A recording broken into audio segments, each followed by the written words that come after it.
Vietnam, 1968. A nation torn apart by war. Deep within a concealed bunker, an elderly revolutionary finalizes preparations for a massive military campaign. The mission is unambiguous: penetrate the enemy's stronghold in the south and expel them from Vietnamese soil once and for all. He is acutely aware of the enormous dangers ahead. Though his body weakens day by day, his resolve never wavers. Vietnam stands on the precipice of its most critical confrontation. This man is Ho Chi Minh, the communist revolutionary who challenged and triumphed over Western powers. History knows him as Ho Chi Minh, but he entered the world as Nguyen Sin Cung on May 19, 1890, in Kim Lien, a small village in Nha An province, then part of the French protectorate of Annam in what is now central Vietnam. His father, Nguyen Sin Sac, lost his parents early in life and found refuge with Hoang Duong, a respected scholar who immersed him in traditional Confucian teachings. In 1883, Sac wed Hoang Thi Loan, his adoptive father's daughter. They established their home in a humble dwelling beside the Hung family compound. The couple welcomed 3 children between 1883 and 1890, the youngest being the future revolutionary leader. During these years, Nguyen Sin Sac dedicated himself to rigorous study for the Imperial Civil Service examinations, while Hoang Thi Loan sustained the family through agricultural work and child-rearing. The 19th century was a tumultuous period in the history of Vietnam. The region's society and culture had been heavily influenced by Imperial China to the north since the early first millennium BC. Vietnam enjoyed long periods of independence from Chinese rule, but on other occasions, when a strong government prevailed in China, Vietnam was effectively a vassal of its more powerful northern neighbor. From the 15th century onwards, owing to the periodical instability of the Ming and Qing dynasties in China, Vietnam, which was known primarily as Dai Viet in pre-modern times, was broadly independent. At the beginning of the 19th century, the southern warlord Nguyen Ant defeated his rivals to become Emperor Gia Long of Dai Viet, or Great Viet, in 1802. 2 years later, the country was officially renamed Vietnam. Nguyen An had come to the throne with the assistance of a small force of Frenchmen. The French presence in Vietnam dated to the 17th century, at which time French, English, Portuguese, Spanish and Dutch explorers, traders and missionaries had all been trying to gain a foothold in the Far East. Increasing numbers of French missionaries arrived in the region in the first half of the 19th century. By the 1850s, the Vietnamese court viewed the Catholic missionaries as a political threat. Hostilities between the French and Vietnamese began in 1858, and by 1867, the southern third of Vietnam had become the French colony of Cochinchina. From 1863, the neighboring kingdom of Cambodia became a French protectorate, and in 1883, the French continued their campaign into central and northern Vietnam. Despite attempted Chinese intervention on behalf of the Vietnamese, by 1885, the French had gained control of central and northern Vietnam, which became the protectorates of Annam and Tonkin, respectively. While the Nguyen dynasty remained in place at their capital in Hue, the French authorities exercised effective power over Vietnam, which together with Cambodia and Laos formed the colony of Indochina. During the latter part of the 19th century, the colonial authorities faced several revolts from the Vietnamese. In 1885, the scholar official Phan Dinh Phung launched a revolt from the province of Nha An. While Phung and his revolutionaries resisted the French for more than a decade, he failed to restore absolute power to the Nguyen emperors and died of illness in January 1896. Although Nguyen Sin Sac failed to pass the regional examinations in 1891, his performance was impressive enough that he continued to study and opened a school to educate local children to support the family. After a second attempt in 1894, he received the grade of Kyun Han, equivalent to a master's degree. This was a rare honor for the village, and Sac was granted a plot of land for his achievement. The following spring, he went to Hue to take the imperial examinations but was unsuccessful. He remained in the capital and enrolled in the Imperial Academy, briefly returning to his home province to bring his wife and 2 sons. Soon after their arrival in the capital, the family moved into an apartment near the Imperial Palace. The young boys received instruction in Confucian classics from their father and observed the palace guards performing drills and marching in parade. In 1898, after Sack failed the imperial examination for a second time, he decided to take a job as a teacher in the nearby hamlet of Duong No, where the two boys were first introduced to the Chinese language. Then, in August 1900, Sack was appointed as an examinations clerk in Thang Noa in northern Vietnam and left the capital to carry out his duties. While his elder brother joined his father, 10-year-old Kung remained in Hue with his mother, who was pregnant with her fourth child. Shortly after giving birth to a son, she became ill and died on the 10th of February 1901. Kung's father, Sack, had made a detour to Kim Lin on his way back to Hue when he heard of his wife's death and hurried to the capital to bring the children back to the village. At less than 11 years of age, young Kung had lost his mother, and his father's employment situation in French-ruled Vietnam was precarious. Despite this unrest, Kung's education had been progressing well during these years, and after returning to his native village, his father entrusted his studies to the local scholar Vuong Thuc Do. Vuong's elder brother had fought alongside Phan Dinh Phung in the struggle against French rule, and he was fond of telling stories to his students about the exploits of patriotic heroes from Vietnam's history. A few months later, Sack returned to Hue, and Kung was placed in the care of his maternal grandmother. The boy enjoyed fishing, flying kites and climbing nearby hills, one of which was crowned by a temple to Nguyen Duc Du, a 13th century general who defended the country from Mongol invasion.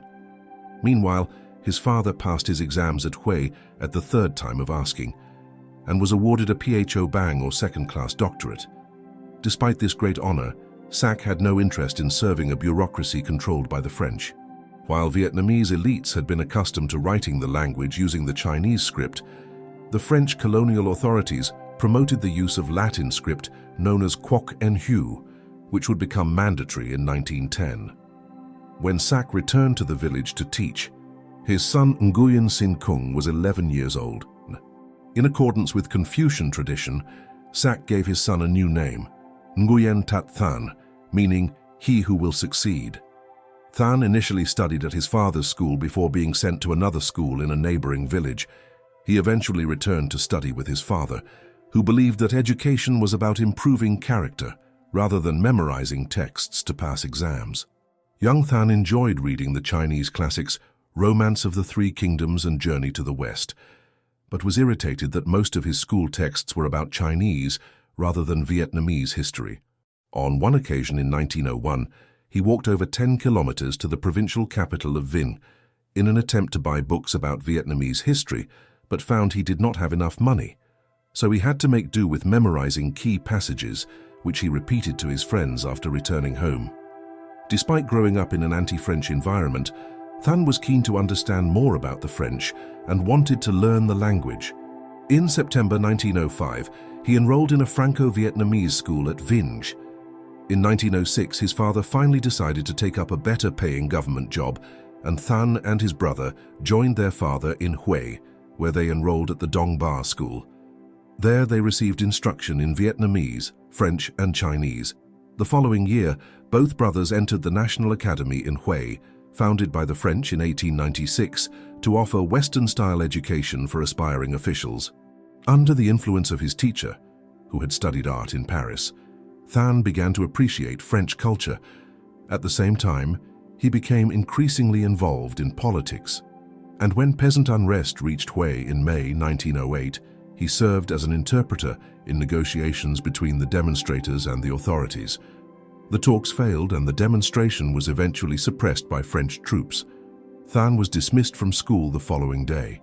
The Vietnamese patriotic movement was at the time split between Easternizers led by Phan Boi Chau, who was inspired by the Meiji Restoration in Japan as a model for resistance against Western colonialism, and Westernizers led by Phan Chu Trinh, who believed that it was possible to work with the French colonial authorities to achieve gradual independence for Vietnam.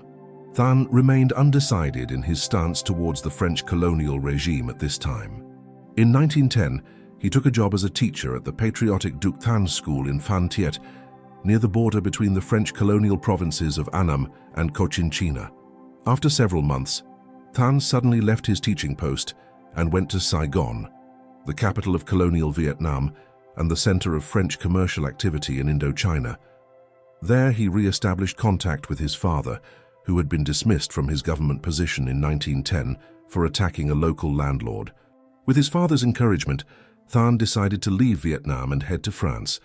He found work as a cook for the Chargeurs Réunis steamship company under the pseudonym Van Ba. Then the 21-year-old Nguyen Tat Thanh left Saigon on the 5th of June 1911. He would not return home for 30 years. He arrived in Marseille a month later in July 1911. His first impressions of France were generally positive.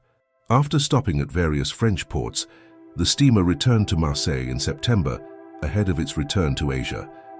Before his departure, Thanh wrote a letter addressed to the President of France, Armand Fallières, seeking admission to the colonial school in Paris, with the ultimate intention of returning to Vietnam to improve the livelihoods of his compatriots as a government official.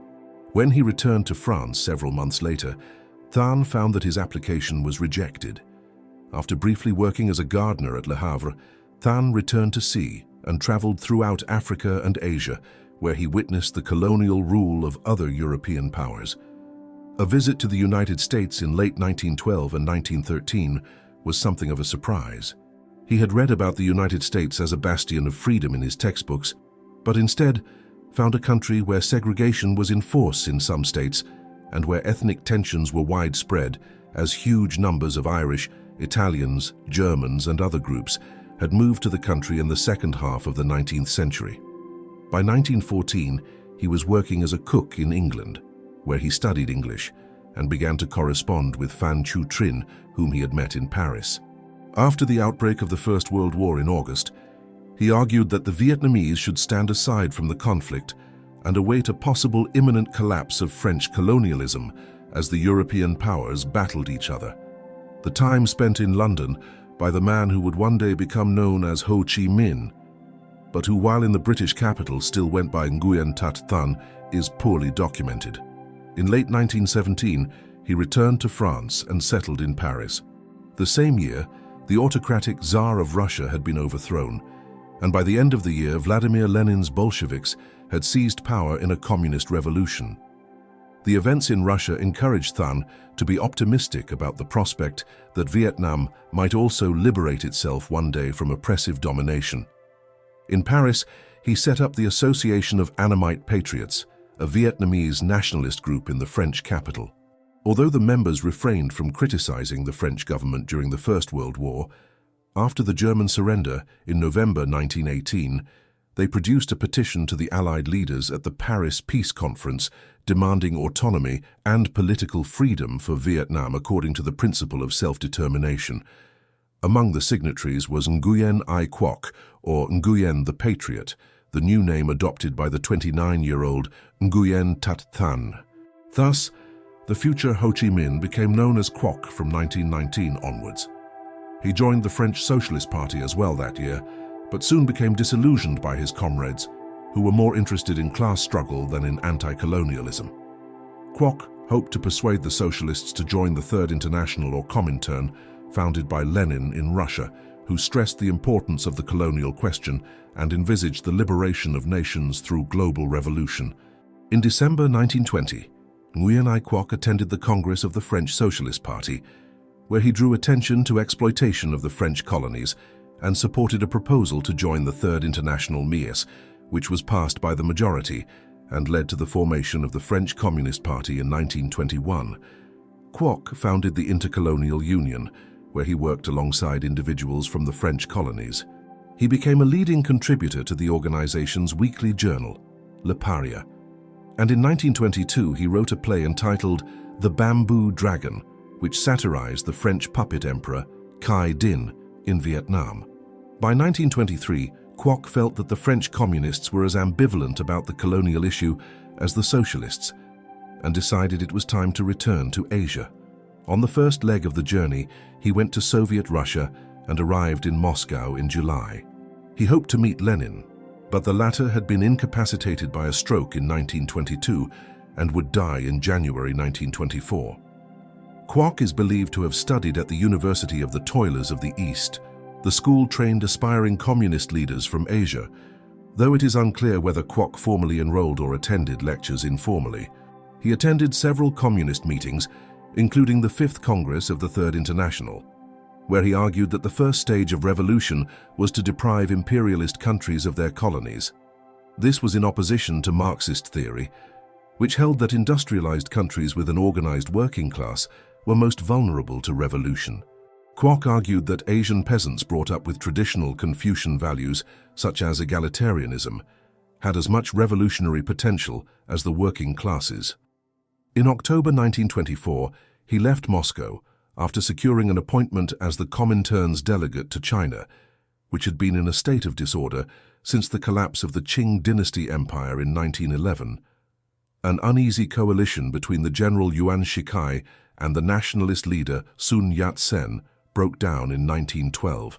After Yuan's death in 1916, his subordinates vied for power in the north, while Sun consolidated his power in the south from his base at Canton. Sun requested Soviet assistance to build an army to fight the warlords and formed an alliance with the newly formed Chinese Communist Party, while Soviet advisors trained cadets at the Whampoa Military Academy, led by Chiang Kai-shek. When Nguyen Ai Kwok arrived in Canton in November 1924, tensions were already emerging between Chiang Kai-shek and the Communists. He worked for a time as secretary to Mikhail Borodin, a Comintern agent in China. Kwok also helped found the Revolutionary Youth League of Vietnam in China at this time. At Whampoa, he re-established contact with Chiang's political commissar, Zhou Enlai, a future Chinese premier under communist rule and a person whom Kwok had met previously during his time in Paris. With financial support from the Chinese communists, Kwok set up a school to train young revolutionaries.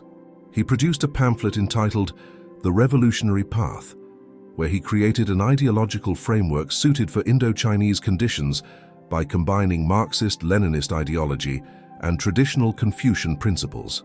In October 1926, he also married a 21-year-old Chinese midwife by the name of Zheng Xueming. But the couple's happiness was short-lived, owing to political developments in China. After Sun Yat-sen's death in March 1925, Chiang Kai-shek became leader of the Nationalist Party. He purged the communists in April 1927, and in May, Kwok left his new wife behind and fled back to Russia.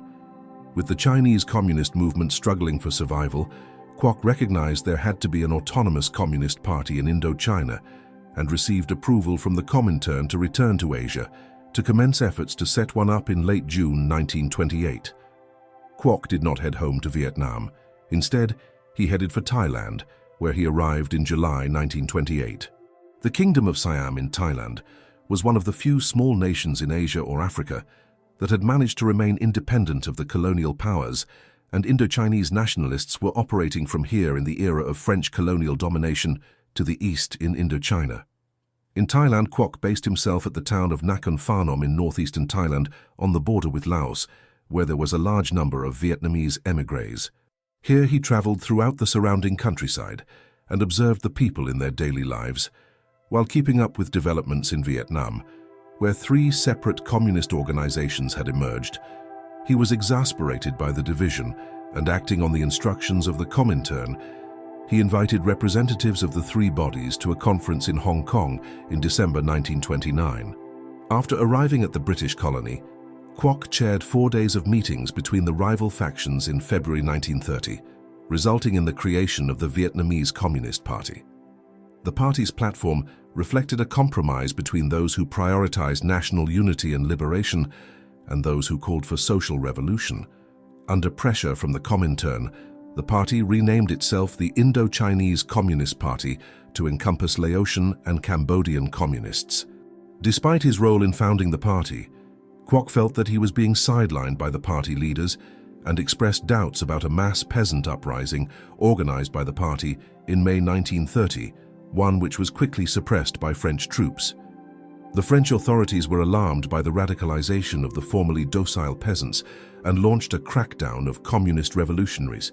Despite being disguised as a Chinese businessman, Kwok was arrested in Hong Kong by British police in June 1931. He was fortunate to be in British captivity since he was able to secure the services of British solicitor Frank Loosby as his defense lawyer. Kwok was soon transferred to hospital to receive treatment for tuberculosis, while Lusby defended his case. He was acquitted in September 1932, but was still at risk of being extradited to France. While Kwok secretly left Hong Kong in January 1933 and escaped to Russia via Shanghai, Lusby announced that his Vietnamese client had died of tuberculosis in prison. In spring 1934, the 44-year-old Nguyen Ai Kwok arrived in the Soviet Union, where Joseph Stalin, who had outmaneuvered his rivals after Lenin's death, wielded supreme authority. While he praised the country's economic development since his previous visits in the 1920s, in Moscow, Kwok seemed to be sidelined by his comrades in the Comintern. He was desperate to return to Indochina, but was refused permission on several occasions. In the interim in Moscow, he wrote his thesis, The Land Revolution in Southeast Asia, and translated Karl Marx's The Communist Manifesto into Vietnamese. During this period, he also enjoyed frequent visits to museums and theaters in Moscow, sometimes accompanied by the 24-year-old Nguyen Thi Minh Khai, who had served as his assistant in Hong Kong several years earlier. Although Kwok was still legally married to his Chinese wife, whom he had not seen for many years, there is evidence indicating that he sought permission to marry Khai, and the pair effectively lived as man and wife in Russia. Despite this, in the summer of 1935, Khai married Le Hong Fong, the leader of the Indochinese Communist Party, perhaps having despaired of Kwok ever freeing himself legally to marry her. Beyond this, Kwok's time in Moscow coincided with Stalin's Great Purge, which saw many loyal Communist Party members and leaders arrested, exiled or executed on spurious charges of supporting Stalin's old rivals, such as Leon Trotsky. In 1938, Kwok was himself brought before a Comintern disciplinary board. Though he probably was not guilty of any crime, he escaped any punishment, but still decided that it was time to return to Asia and left Moscow in October 1938. Kwok crossed into northwestern China by land and spent 2 weeks at Yan'an, the main base of the Chinese Communist Party, which had been established by Mao Zedong in October 1935 after Chiang's nationalist forces attacked the remaining communist strongholds in southeastern China a year earlier. There was now an uneasy truce between the nationalists and communists, as both sides agreed to temporarily set aside their differences following the Japanese invasion of China and occupation of the main cities in the east of the country in the second half of 1937. The establishment of the Second United Front between the nationalists and communists gave Kwok the opportunity to re-establish contact with Vietnamese revolutionaries in southern China. In addition to helping to train guerrilla units to fight the Japanese, Kwok kept the Comintern informed on the latest developments in China and Indochina. In early 1940, Kwok made contact with a branch of the Indo-Chinese Communist Party in Kunming in Yunnan province, which borders Vietnam in southern China. There he heard of developments in Europe. Nazi Germany had invaded France in May 1940 and forced its surrender in July after a blistering campaign of conquest. In Kwok's mind, these developments presented an excellent opportunity for the Vietnamese to overthrow the colonial authorities once and for all in his homeland, at a time when little aid would be forthcoming from France itself, where the Nazis were settling into ruling Paris and the north, while the Vichy collaborationist government was being established in the south. Accordingly, he began making plans to return to his homeland of Vietnam after a 30-year odyssey through France, America, Britain, the Soviet Union, China, Thailand, and Hong Kong. A major problem was that the Japanese were also beginning to enter Indochina and occupied the region in the autumn of 1940, though leaving elements of the French Vichy collaborationist regime in place too to placate their German allies.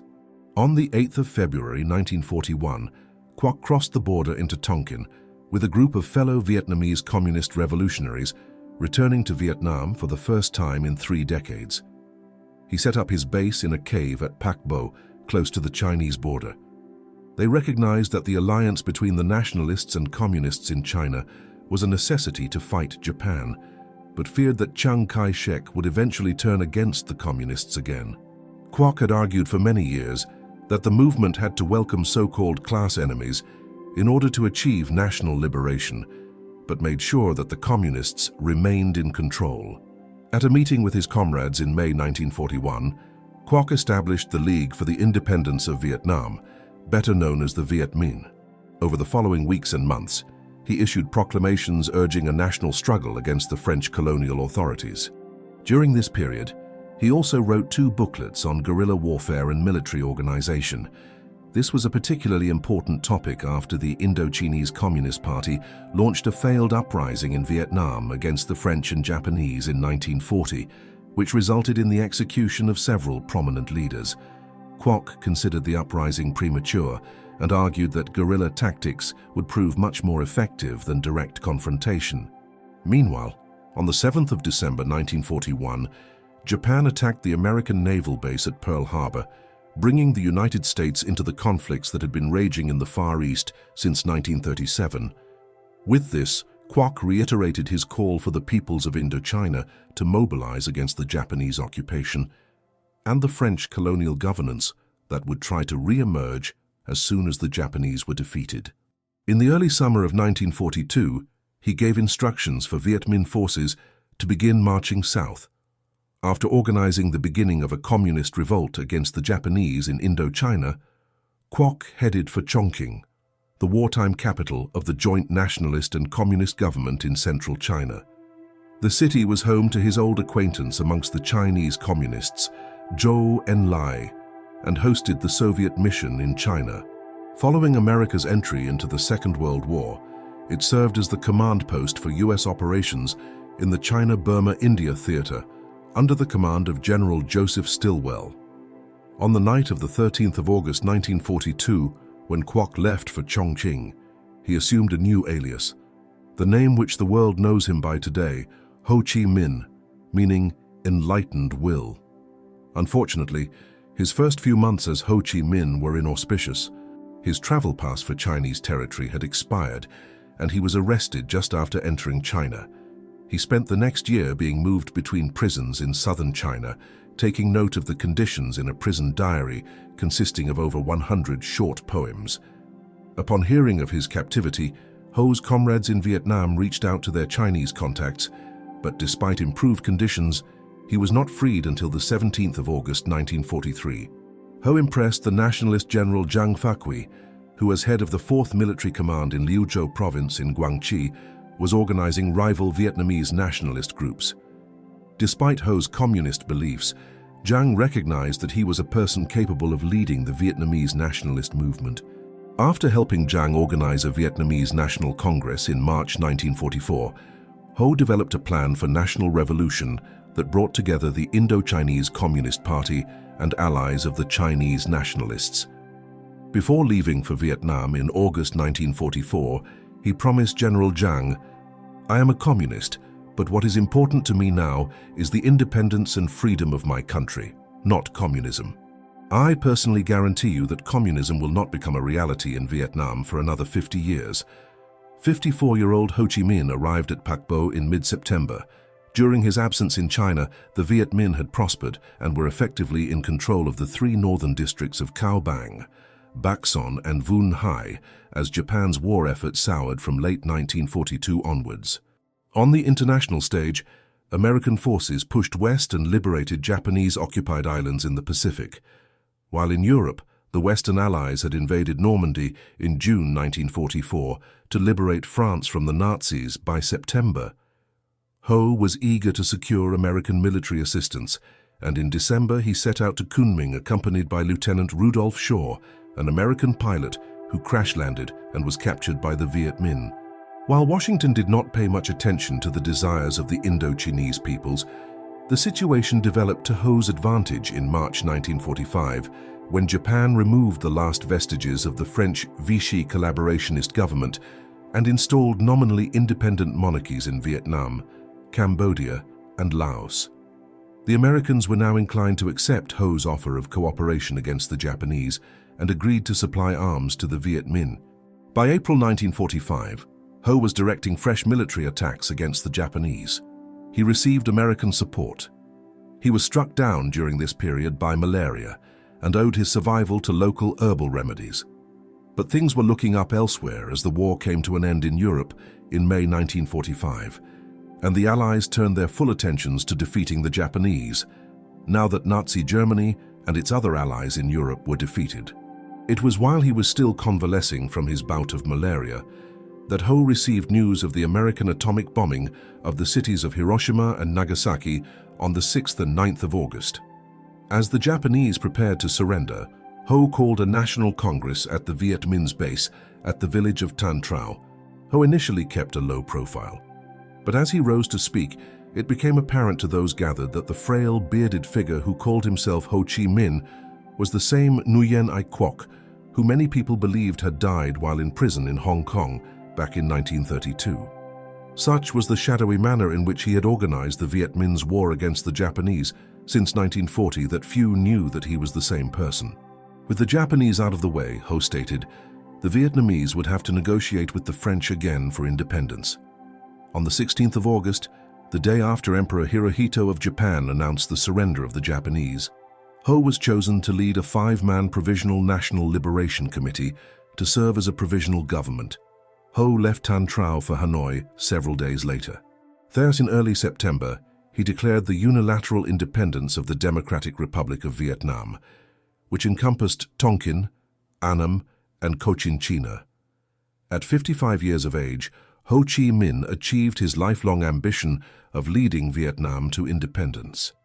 However, Ho's new government lacked full legitimacy, and it remained unclear if France would now try to reassert its colonial control over all of Indochina. At the Potsdam Conference in late July, the American, British, and Soviet leaders left the task of disarming the Japanese in Indochina to the Chinese nationalists north of the 16th parallel, and the British Army south of that line, while surviving French troops who had been in Japanese captivity moved into Saigon. Faced with these threats, Ho's makeshift government managed to rally considerable support from the Vietnamese population, including social and economic elites. In his quest to build a broad coalition, Ho invited Emperor Bao Dai, the head of the Nguyen dynasty that had ruled Vietnam prior to the establishment of French colonial rule and who had recently served as a Japanese puppet ruler, to serve as supreme advisor to his government, an arrangement that only lasted a year until Ho sent him into effective exile in China. In line with the Potsdam Agreements, over 150,000 Chinese soldiers moved into North Vietnam in the autumn of 1945 to occupy government buildings and communications networks. Ho was obliged to come to an agreement with the pro-Chinese nationalist parties in Vietnam. They were guaranteed 70 seats in advance of elections to a new National Assembly in January 1946. The Viet Minh won the rest of the seats, demonstrating the overwhelming support they enjoyed amongst the common Vietnamese people. Despite this initial agreement, violent clashes soon broke out between the Viet Minh and Chinese forces in North Vietnam. In China itself, the end of the Second World War saw the resumption of hostilities between the nationalists and communists, and Chiang Kai-shek needed extra manpower to fight in the Civil War. The Chinese nationalists entered into negotiations with the French, who were seeking to restore their authority in Indochina. Even before proclaiming independence, Ho Chi Minh anticipated the return of the French and recognized that he had to negotiate with them. At the core of his proposal was to temporarily recognize French authority in Indochina in exchange for eventual autonomy and a transition to a fully independent Vietnam in 5 or 6 years. Both sides were keen to avoid bloodshed, and in March 1946, Ho made an agreement with the French which designated Vietnam as a free state at the heart of the French Union. The agreement provoked opposition from within the ranks of the Viet Minh, and Ho had to justify the agreement as a tactical retreat, which would help their government gain legitimacy on the international stage. In the meantime, French troops arrived in North Vietnam to replace the Chinese D, who completed their evacuation in June 1946. On the 31st of May 1946, Ho Chi Minh left for Paris to attend a conference on the future of Vietnam.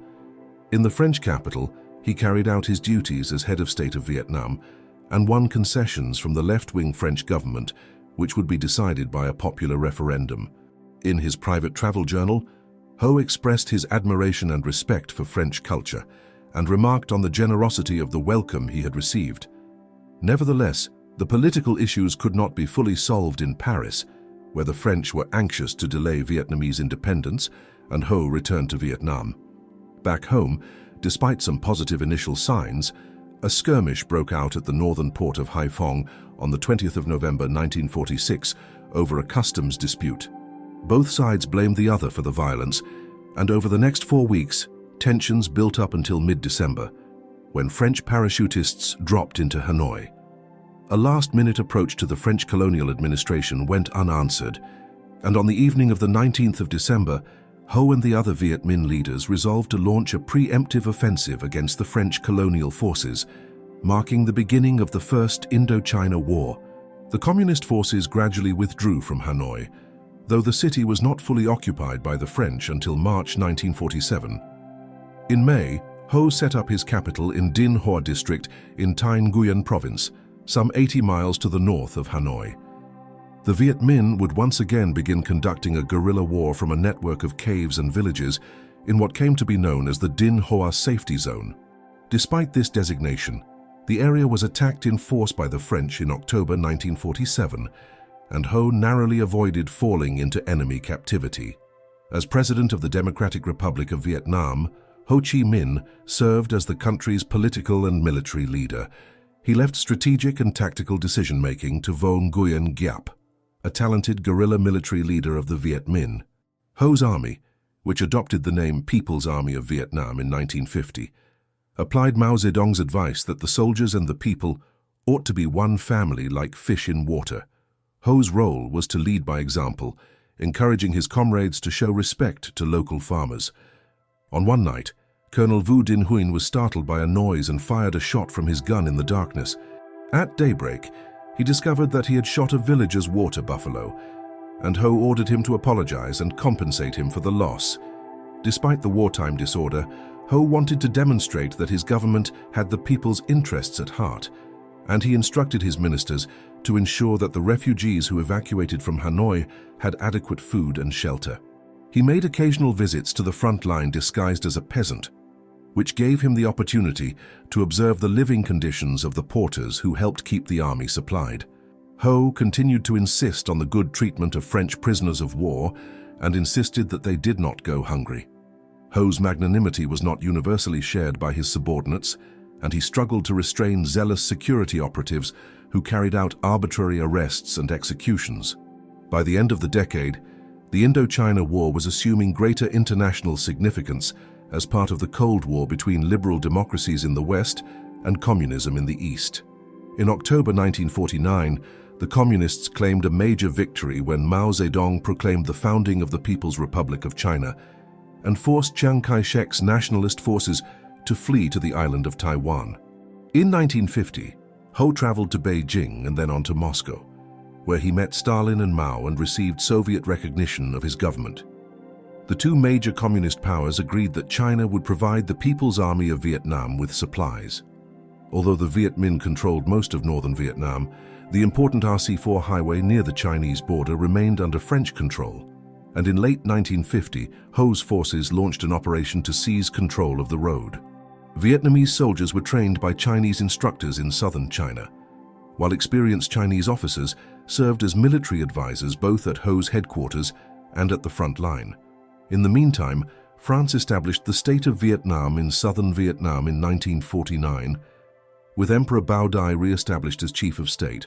From 1950 onwards, as the Viet Minh drew closer to Moscow and Beijing, the Viet Minh's activities became increasingly influenced by communist ideology, and in 1951, the Indochinese Communist Party was refounded as the Workers' Party of Vietnam.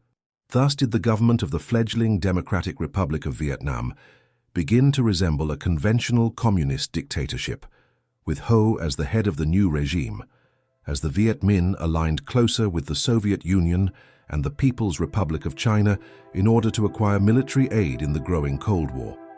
Ho himself may have expressed doubts about these developments in private, but followed Chinese advice with few exceptions.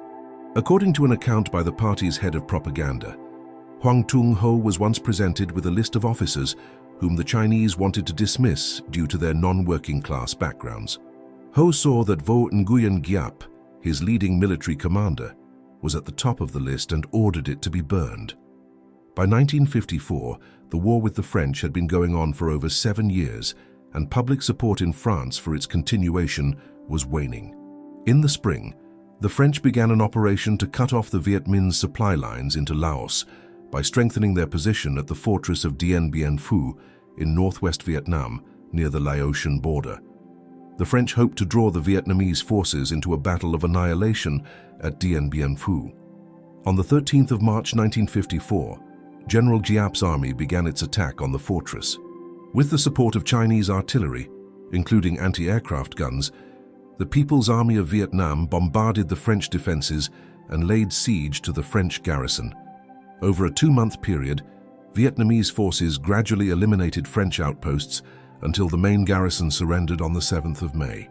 In the meantime, American, British, Chinese, and Soviet diplomats were meeting at the Geneva Conference in Switzerland to discuss the situation in Korea, where an armistice had been signed the previous year following a 3-year struggle for control of the peninsula between Communist North Korea and anti-Communist South Korea.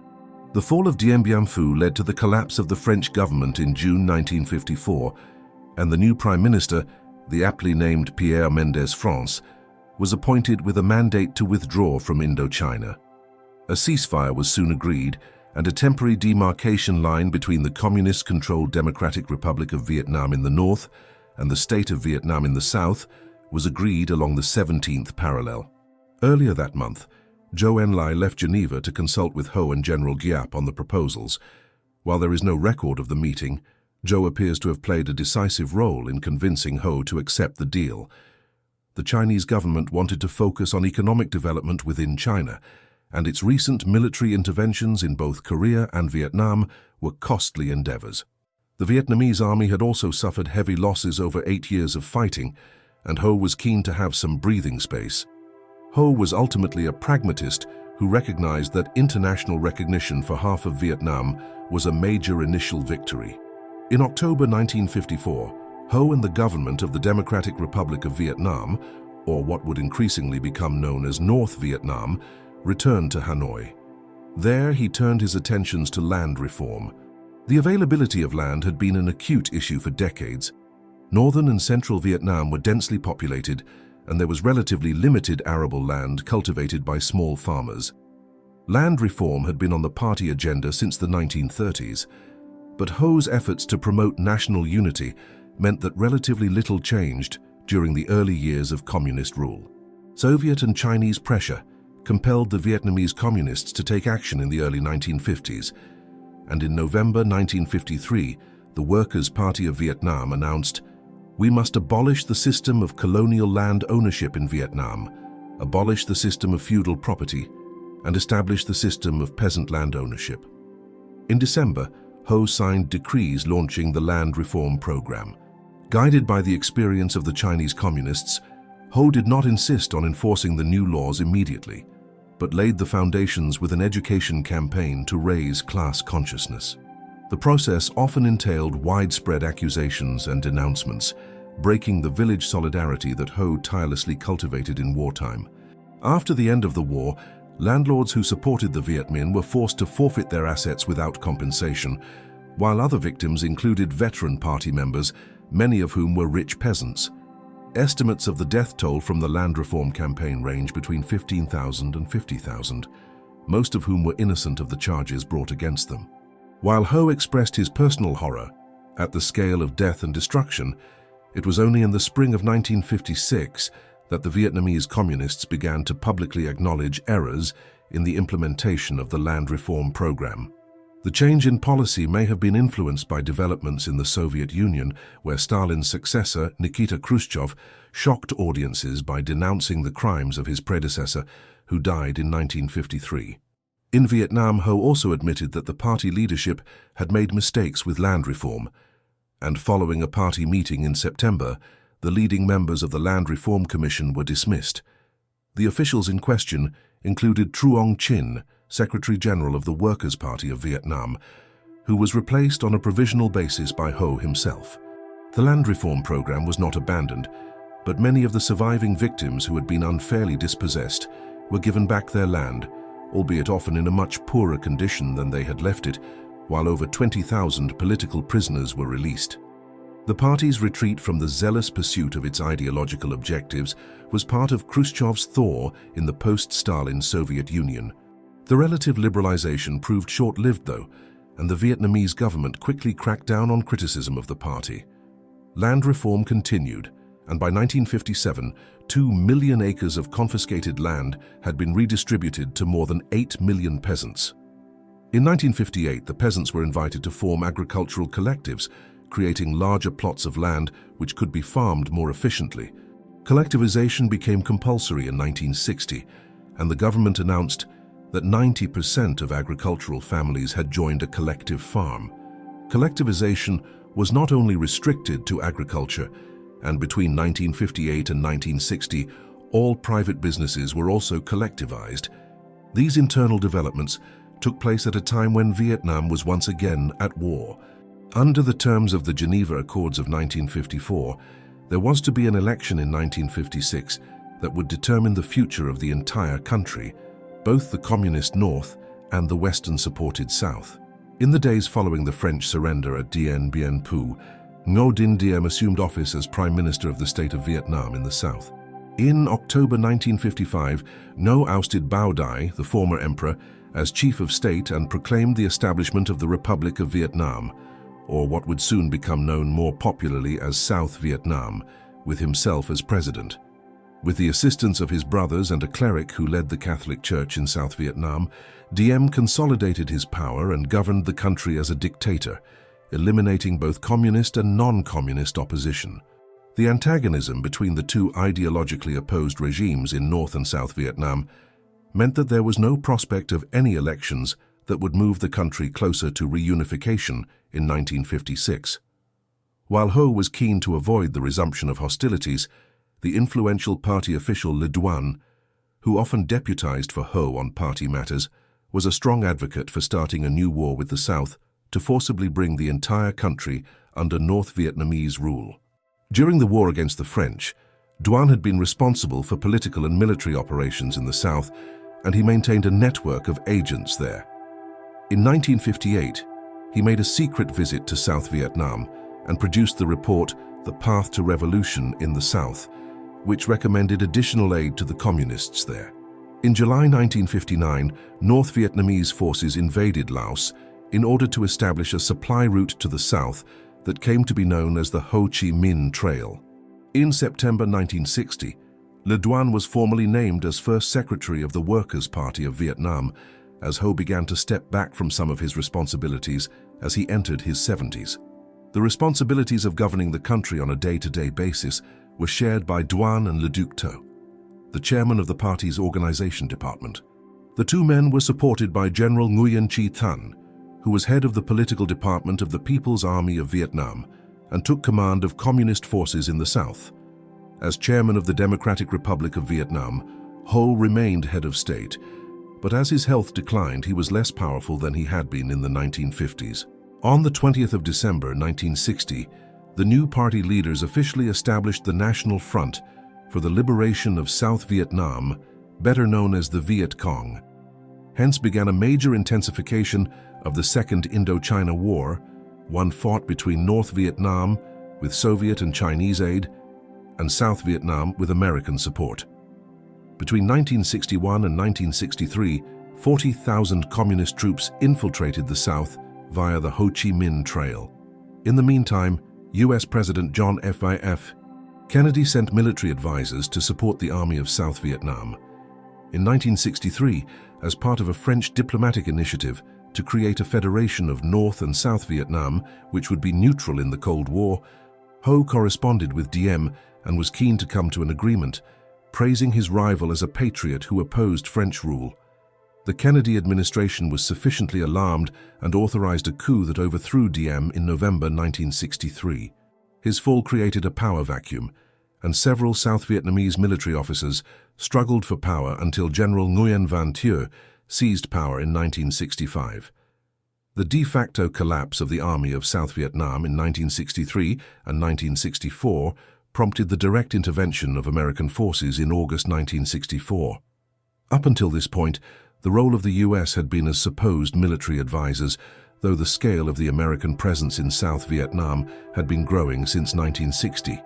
The mysterious Gulf of Tonkin incident in August 1964, in which the North Vietnamese fired on American ships carrying out covert operations off the coast of North Vietnam, provided the necessary diplomatic excuse for a drastic escalation of the US presence in Indochina, and President Lyndon B. Johnson, who succeeded Kennedy after the latter's assassination on the 22nd of November 1963, began sending hundreds of thousands of American troops into Vietnam.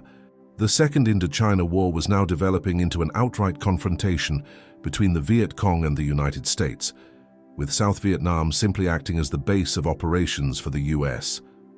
At home in America, a draft to conscript troops was introduced, and at its peak in 1968 and 1969, there would be over 500,000 American troops in Vietnam. Before that, in March 1965, American and South Vietnamese aircraft launched Operation Rolling Thunder, a sustained campaign to bomb the North Vietnamese into submission. The war would eventually spill over into Laos and Cambodia, with Johnson and his successor, Richard Nixon, engaging in bombing missions in the two neighboring countries when the Viet Cong began using those countries for marching south and resupplying their positions in South Vietnam. It would all be to zero effect. The Viet Cong had perfected the guerrilla warfare needed to defeat the Goliath that was the US military, and anti-American sentiment amongst the South Vietnamese had escalated to the point where the Americans were fighting to allegedly defend a people who didn't want them there in the first place. While all this was occurring, a severe split had opened up in the communist world between China and the Soviet Union, after Mao criticized Khrushchev for repudiating Stalin's legacy. With his country at war and battling poor health, Ho, who was no longer playing a hugely active role in guiding the Viet Cong war effort, found a new role acting as a mediator in the Sino-Soviet disputes. As a communist moderate, Ho's personal sympathies lay with Khrushchev. However, his country shared a border with China and relied primarily on Mao's government for military and logistical support against the US. Hence, Ho was playing a delicate balancing game in the 1960s. He was also personally reliant on the Chinese. During the 1960s, he made regular trips to China for medical treatment, for a variety of ailments which could not be well treated in North Vietnam, a poor agricultural society still in those days that was prevented from development by the necessities of the war effort. He met Mao for the last time in 1965. While China was reluctant to provide direct military aid, and the North Vietnamese were reluctant to accept it, in 2017, the Chinese government officially acknowledged that 320,000 Chinese soldiers were sent to North Vietnam, and they were involved in combat duties alongside the North Vietnamese army and the Viet Cong. Even after Khrushchev was toppled in a coup in 1964, Soviet aid to Vietnam continued in the form of aircraft and ground-to-air missiles. Ho played his part well in ensuring that the Soviets and Chinese both supported North Vietnam throughout the era of the Sino-Soviet split, with the Soviet and Chinese aid continuing apace and with a massive anti-war movement at home in America severely hampering the US war effort. On the 30th of January 1968, the North Vietnamese Regular Army and the Viet Cong launched the Tet Offensive, named after the Lunar New Year festival of Tet in Vietnam. This massive attack against over 100 targets across South Vietnam took the Americans and their South Vietnamese allies completely by surprise. They knew the Viet Cong and the North Vietnamese were proving a strong adversary, but they had not expected a massive, coordinated offensive of this kind. The Tet Offensive went on in an aggressive phase through the spring and summer of 1968, and then it fizzled out over the autumn. Strategically, it was a failure for the Communists. They had hoped that a major counteroffensive would trigger revolts among the South Vietnamese, who would then expel the Americans from the country with Viet Cong aid. However, the popular revolt never materialized, and tens of thousands of Viet Cong and North Vietnamese soldiers were killed or injured in the campaign. However, from a propaganda perspective, the Tet Offensive was a great victory for Ho's government, as it turned an already disillusioned American public completely against the war in Vietnam, as it became wholly clear that talk of imminent US victory emanating from the White House was pure fantasy, Instead, the American commander in Vietnam, General William Westmoreland, estimated that a further 200,000 men were required to win the war. American public support for the war collapsed, and in March 1968, at the height of the Tet Offensive, President Johnson sought to begin peace negotiations to end the war. Peace negotiations to end the Vietnam War and finally bring about full Vietnamese independence in the war. Ho had started fighting against Japan and the French back in the early 1940s, commenced in Paris in November 1968. They would drag on for years, in large part because Richard Nixon, who succeeded Johnson as President of the United States early in 1969, refused to make major concessions, despite having won the U.S. election on vague promises of ending the war in Vietnam. Ho would never take part in the peace negotiations in any concerted way. By the time they commenced, he was an elderly man in his late 70s and in increasingly poor health. After he celebrated his 79th birthday in May 1969, his health deteriorated during the summer, and he died of heart failure on the 2nd of September 1969, the 24th anniversary of the foundation of the Democratic Republic of Vietnam in 1945. Against his wishes, his body was embalmed and placed in a mausoleum in Hanoi, which was completed in August 1975, shortly after the end of the Vietnam War. He is believed to have died childless. His marriage to Deng Xueming had legally never ended, though they had not reunited in any way after separating when he left for the Soviet Union back in the late 1920s. Despite a few relationships thereafter, he had never remarried or fathered legitimate children, though there are unconfirmed stories of illegitimate children, one centering on Nong Duc Man, a figure born in 1940 who is rumored to have been born to Ho and his housekeeper from that time, Nong Thi Trung. He would go on to serve as General Secretary of the Communist Party of Vietnam between 2001 and 2011. The period following Ho Chi Minh's death would see his dream of an independent and united Vietnam realized. Even by the time of his death in 1969, it was clear that the United States, for all its military might and the troop surges it had engaged in, could not win what is known simply as the Vietnam War in America. Moreover, the draft system which had been introduced in the U.S. had created a huge anti-war movement, and public support for the conflict was very low. Indeed, Richard Nixon had entered the White House in 1969 on promises that he would end the war and bring America's soldiers home. In the end, this was easier said than done.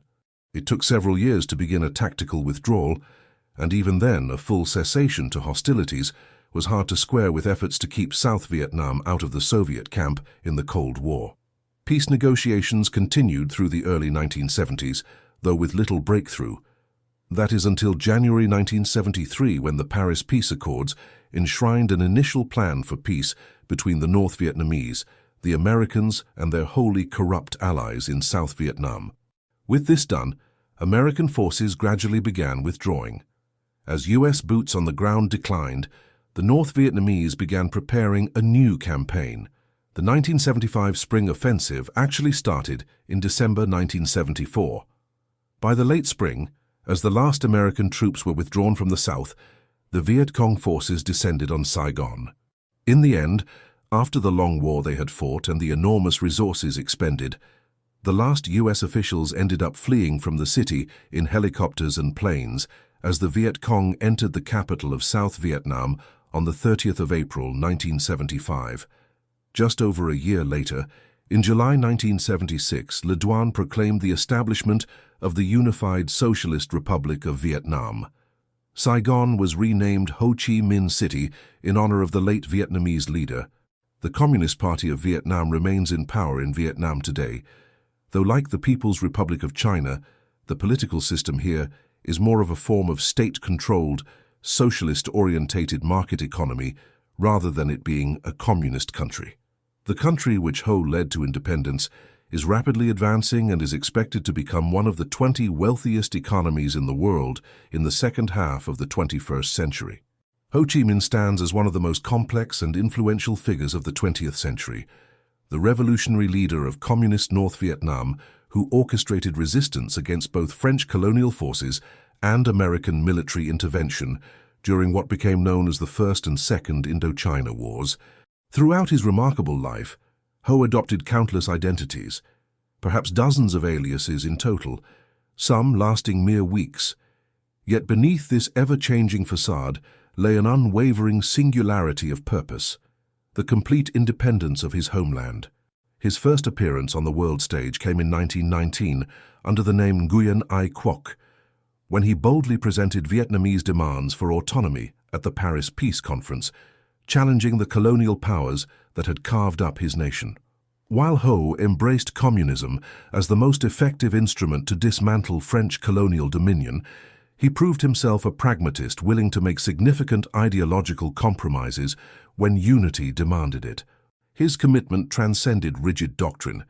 It was the liberation of Vietnam that drove him, not blind adherence to any political system. Despite spending decades in exile, primarily navigating the corridors of power in the Soviet Union and China, Ho meticulously laid the groundwork for Vietnamese resistance. He organized opposition networks against both French colonizers and Japanese occupiers during World War II, positioning himself to declare the foundation of the Democratic Republic of Vietnam in September 1945, a watershed moment that would reshape Southeast Asian history. The final chapters of Ho's life were defined by two devastating conflicts. First, the brutal war against French attempts to reassert colonial authority, and second, the protracted struggle against South Vietnam and its formidable American ally. Though death claimed him in 1969, 6 years before North Vietnamese tanks rolled into Saigon, his vision ultimately prevailed. The reunification of Vietnam under communist rule in 1975 and the establishment of the modern Socialist Republic of Vietnam stand as testaments to his enduring legacy. Without Ho Chi Minh's leadership, sacrifice, and strategic brilliance, the Vietnam we know today simply would not exist. But this raises a profound question that historians continue to debate. Who was the real Ho Chi Minh? Was he primarily a Vietnamese nationalist, a patriot consumed by an unshakable determination to free his people from foreign domination regardless of the cost? Or was he fundamentally a communist ideologue whose Marxist-Leninist beliefs shaped not only his revolutionary strategy, but also his often ruthless treatment of political opponents, both foreign and domestic? The answer may lie somewhere between these extremes, in the grey areas where nationalism and ideology blur together. We'd love to hear your perspective on this complex historical figure. Share your thoughts in the comments below. Do you see Ho Chi Minh as liberator or dictator, nationalist hero or communist revolutionary? Perhaps he was all of these at once. Thank you for watching, and we look forward to continuing this conversation with you.